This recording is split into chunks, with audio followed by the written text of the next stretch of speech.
आखिरी ट्रेन रात के 12:13 पर स्टेशन की सारी लाइटें अचानक बंद हो गईं।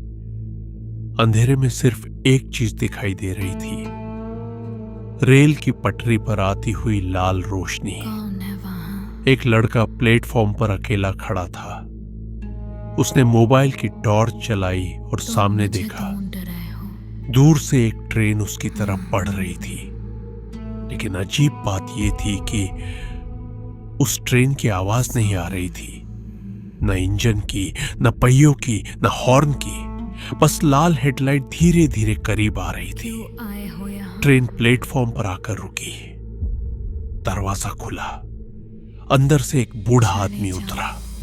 उसने लड़के को देखा और धीमी आवाज में कहा, बेटा, अगर घर जाना है तो इस ट्रेन में मत बैठना। लड़के ने पूछा, क्यों? बूढ़ा कुछ पल उसे घूरता रहा, फिर उसके कान के पास आकर फुसफुसाया, क्योंकि ये ट्रेन घर नहीं जाती, ये सिर्फ मुर्दों को लेकर जाती है। इतना कहकर बूढ़ा पीछे हट गया, लेकिन तभी ट्रेन की सीटी बजी। पप पप पप। मेरा सब बूढ़े का चेहरा अचानक गायब हो गया। सिर्फ उसकी आवाज अंधेरे में गूंज रही थी। अब बहुत देर हो चुकी है। उस रात शहर से दूर एक छोटे से स्टेशन पर यही सब हुआ था। स्टेशन का नाम था देवगढ़।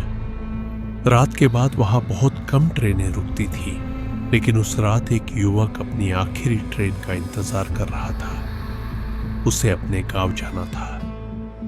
उसने घड़ी देखी, 11:48 PM। प्लेटफॉर्म बिल्कुल खाली था। एक पुरानी बेंच, एक बंद टिकट खिड़की और ऊपर लगी एक पीली ट्यूबलाइट जो बार बार झपक रही थी। जलती, बुझती, जलती, बुझती। अचानक स्टेशन के स्पीकर से आवाज आई, यात्रियों से अनुरोध है। फिर आवाज रुक गई। कुछ सेकंड बाद फिर आई, आखिरी ट्रेन प्लेटफॉर्म नंबर 2 पर। युवक ने घड़ी देखी, 11:55 PM। तभी पटरी कांपने लगी। दूर अंधेरे में लाल रोशनी दिखाई दी। ट्रेन धीरे धीरे प्लेटफॉर्म पर आकर रुक गई, लेकिन ट्रेन देखकर युवक को कुछ अजीब लगा। ट्रेन बहुत पुरानी थी। उसकी खिड़कियों पर काले पर्दे लगे थे। किसी डिब्बे पर ट्रेन का नंबर नहीं था, सिर्फ इंजन पर लाल अक्षरों में लिखा था, आखिरी ट्रेन। दरवाजा अपने आप खुला। जी। अंदर घना अंधेरा था। युवक ने मोबाइल की टॉर्च चलाई। उसे लगा कि शायद ट्रेन खाली होगी, लेकिन अंदर कई यात्री बैठे थे, सब बिल्कुल चुप, सबकी नजरें नीचे। किसी ने उसे नहीं देखा। वह धीरे से एक सीट पर बैठ गया। ट्रेन चल पड़ी। छुक छुक छुक। कुछ मिनट बाद उसने खिड़की से बाहर देखा। वही स्टेशन फिर दिखाई दिया, वही प्लेटफॉर्म, वही बेंच, वही पीली ट्यूबलाइट। वह घबरा गया। यह कैसे हो सकता है? ट्रेन फिर उसी स्टेशन से गुजरी। उसने मोबाइल में नक्शा खोला। मोबाइल पर नेटवर्क गायब था। GPS काम नहीं कर रहा था। तभी सामने बैठी एक लड़की ने धीरे से सिर उठाया। उसका चेहरा सफेद था। उसने बिना पलक झपकाए युवक को देखा। पहली बार बैठे हो? युवक ने सिर हिलाया। लड़की बोली, तो एक बात याद रखना। क्या? जब टिकट चेकर आए। वह कुछ पल रुकी, फिर बोली, उसे अपना नाम मत बताना। युवक कुछ पूछ पाता, उससे पहले वह लड़की गायब हो गई। सीट खाली थी। युवक के शरीर में ठंड दौड़ गई। अचानक डिब्बे की सारी लाइटें जल उठी। टिकट चेकर सामने खड़ा था, काली वर्दी, पुरानी टोपी और हाथ में पंचिंग मशीन। उसने कहा, टिकट। युवक ने टिकट दिया। चेकर ने टिकट देखा, फिर मुस्कुराया, तुम्हारा टिकट तो आज का है। जी। चेकर ने टिकट वापस किया, लेकिन यह ट्रेन आज की नहीं है। युवक ने पूछा, कहां जा रही है? चेकर ने उसकी आंखों में देखा, आखिरी स्टेशन। नाम? चेकर मुस्कुराया, मौतपुर। युवक घबरा गया, मुझे वहां नहीं जाना। शेखर ने कहा, अब यह फैसला तुम्हारा नहीं है। वह आगे बढ़ गया। युवक ने टिकट देखा, उसके हाथ कांपने लगे। टिकट पर अब उसकी मंजिल बदल चुकी थी, मौतपुर, और नीचे लिखा था सीट नंबर 13। वह सीट ढूंढने लगा। 1 2 3 12 फिर 14। सीट नंबर 13 थी ही नहीं। तभी पीछे से किसी बच्चे की हंसी सुनाई दी। युवक धीरे धीरे पीछे मुड़ा। एक छोटा बच्चा सीट पर बैठा था। उसकी गोद में एक खिलौना ट्रेन थी। बच्चे ने पूछा, आपको अपनी सीट नहीं मिल रही? युवक ने कहा, नहीं। बच्चा मुस्कुराया। सीट नंबर 13 आखिरी डिब्बे में है। तुम्हें कैसे पता? बच्चे ने खिलौना ट्रेन उसकी तरफ बढ़ाई। क्योंकि मैं भी वहीं बैठा था। युवक ने खिलौना देखा। उसमें एक छोटी सी तस्वीर लगी थी। तस्वीर में वही ट्रेन थी, लेकिन तस्वीर के नीचे तारीख लिखी थी, 17 अगस्त 1998। युवक ने पूछा, यह क्या है?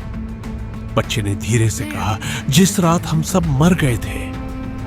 अचानक बच्चे का चेहरा काला पड़ने लगा। उसकी आंखों से खून बहने लगा और उसकी आवाज पूरे डिब्बे में गूंजने लगी। अब तुम्हारी बारी है। युवक चीखकर अगले डिब्बे में भागा। वह दौड़ता हुआ आखिरी डिब्बे तक पहुंचा। दरवाजा खोला। वहां सीट नंबर 13 थी, लेकिन उस सीट पर कोई बैठा था, वही लड़की। उसने युवक को देखकर कहा, तुम्हें यहां नहीं आना चाहिए था। तुम कौन हो? लड़की बोली, मैं उन 87 लोगों में से एक हूं जो इस ट्रेन में मरे थे। ये ट्रेन हर साल वापस आती है। क्यों? तुम आगे हो। क्योंकि इसे 87 लोग चाहिए। युवक पीछे हट गया। और अगर मैं उतर गया, लड़की ने कहा, तो शायद बच जाओ। कैसे? लड़की ने आखिरी दरवाजे की तरफ इशारा किया। अगले स्टेशन पर ट्रेन धीमी होगी, उस वक्त कूद जाना। और अगर नहीं कूदा? लड़की की आंखों से आंसू निकल आए। फिर तुम्हारी जगह हमेशा के लिए इस ट्रेन में होगी। कुछ देर बाद ट्रेन की रफ्तार कम होने लगी। बाहर धुंध थी। फिर एक बोर्ड दिखाई दिया, श्मशान घाट। ट्रेन रुक गई। दरवाजा खुला। युवक बाहर जाने ही वाला था कि प्लेटफॉर्म पर खड़े लोगों को देखकर जम गया। दर्जनों लोग सफेद कपड़ों में खड़े थे। सभी उसे घूर रहे थे। और सबसे डरावनी बात, किसी के पैर जमीन पर नहीं थे। सब हवा में तैर रहे थे। अचानक सभी ने एक साथ उसका नाम पुकारा। वो चुप रहा। फिर एक बूढ़ी औरत बोली, बेटा घर चल। उसने पीछे देखा, कोई नहीं था। फिर ट्रेन का दरवाजा बंद हो गया। धड़ाम। ट्रेन फिर चल पड़ी। लड़की ने कहा, तुमने जवाब नहीं दिया। युवक ने पूछा, अब क्या होगा? लड़की ने उसकी तरफ देखा और पहली बार मुस्कुराई। अब तुम बच सकते हो। तभी ट्रेन जोर से कांपी। खिड़की के बाहर अंधेरा छा गया। लड़की धीरे धीरे धुएं में बदलने लगी। युवक चिल्लाया, तुम जा रही हो? लड़की ने कहा, हम सब इसी दिन का इंतजार कर रहे थे। और अगले ही पल पूरी ट्रेन के अंदर बैठे 87 भूत गायब हो गए। ट्रेन खाली हो गई। इंजन की रफ्तार कम हुई। दरवाजा खुला। युवक ने छलांग लगा दी। सुबह जब उसकी आंख खुली, वह देवगढ़ स्टेशन के पास पड़ा था। पुलिस ने उसे अस्पताल पहुंचाया। उसे याद था कि वह ट्रेन में गया था, लेकिन रेलवे रिकॉर्ड के मुताबिक उस रात देवगढ़ से कोई ट्रेन चली ही नहीं थी। पुलिस ने जब उसके सामान की जांच की तो उसकी जेब से एक पुराना टिकट निकला। टिकट पर लिखा था आखिरी ट्रेन तारीख 17 अगस्त 1998 और सीट नंबर 13। लेकिन टिकट के पीछे लाल स्याही से एक आखिरी लाइन लिखी थी, अगली आखिरी ट्रेन तुम्हारा इंतजार करेगी। उस दिन के बाद युवक ने कभी रात में ट्रेन से सफर नहीं किया, लेकिन आज भी देवगढ़ स्टेशन पर रात 11:55 बजे कभी कभी एक पुरानी ट्रेन बिना आवाज के आकर रुकती है। उसकी खिड़कियों में बैठे लोग बाहर देखते हैं और आखिरी डिब्बे की सीट नंबर 13 पर एक लड़की बैठी दिखाई देती है। वह हर बार प्लेटफॉर्म पर खड़े किसी अकेले यात्री को देखती है और धीरे से मुस्कुराती है। फिर ट्रेन की सीटी बजती है, दरवाजा खुलता है और अंदर से एक आवाज आती है, आओ, आखिरी ट्रेन तुम्हारा इंतजार कर रही है।